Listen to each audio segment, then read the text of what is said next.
भगवान की कृपा सब पर समान रूप से क्यों नहीं होती? कुछ लोगों को सुख और सफलता मिलती है जबकि अन्यों को दुख और संघर्ष का सामना करना पड़ता है। इसके पीछे क्या रीजन है? नहीं बच्चा, भगवान की सब पर समान कृपा है। सब मम प्रिय सब मम उपजय। आँख कान नाक सब शरीर की सुविधा, सबको वायु, सबको सूर्य, सबको चंद्रमा, भगवान की तरफ से सबको समान कृपा है।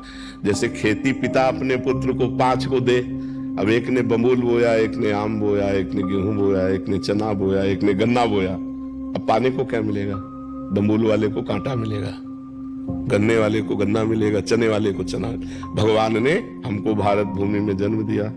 हमारे कर्म कैसे कैसे हो रहे हैं, उनका फल कौन भोगेगा? गीता में भगवान कहते अवश्य में भोक्तव्यम कृतम कर्म शुभाशुभम। 100 रुपया पिता ने सबको दिया, अब एक ने शराब में उड़ा दिया, एक ने गंदी बातों में, एक फिल्म देखने में, एक जुए में, और एक ने जाके भगवान का काम किया। तो अलग अलग 100 रुपए सबको बराबर दिए, लेकिन अलग अलग होने के कारण 4 को दुख मिलेगा, एक को सुख मिलेगा। तो भगवान सुख दुख के दाता नहीं है। निज कृत कर्म भोग सुन भ्राता, को न काहू के सुख दुख कर दाता। अपने कर्म का भोग ही हमको भोगना। अच्छा, हम लोगों से कर्म खराब हो गए, भगवान ने ऐसा नहीं किया।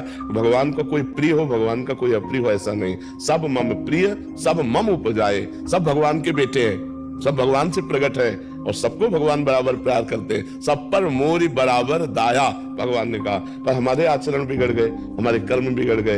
तो जैसे हम कर्म करते, पाप कर्म का फल दुख और पुण्य कर्म का फल सुख। तो हमारे द्वारा जब पाप कर्म अधिक होते तो हमें दुख भोगना पड़ता है। देखो नहीं, मनमानी मनुष्य शरीर मिला है, मुर्गा खा रहे, बकरा खा रहे, गाय खा रहे, भैंसा खा रहे, राक्षस बने हुए लोग हैं। देखो ना आजकल क्या हो रहा है, गर्लफ्रेंड बॉयफ्रेंड व्यभिचार की प्रवृत्तियों। अब इसका फल तुम सुख चाहोगे? करोगे व्यभिचार, करोगे व्यसन, करोगे हिंसा, खाओगे मांस मछली, इसका परिणाम सुख चाहोगे? नरक भोगोगे, यहाँ भी दुख भोगोगे, वहां भी दुख भोगोगे। संयम से चलो, ब्रह्मचर्य से रहो, शास्त्र स्वाध्याय करो, सत्संग सुनो, नाम जप करो, जीवों पर दया करो, दूसरों का मंगल करो, अभी आनंद आ जाएगा।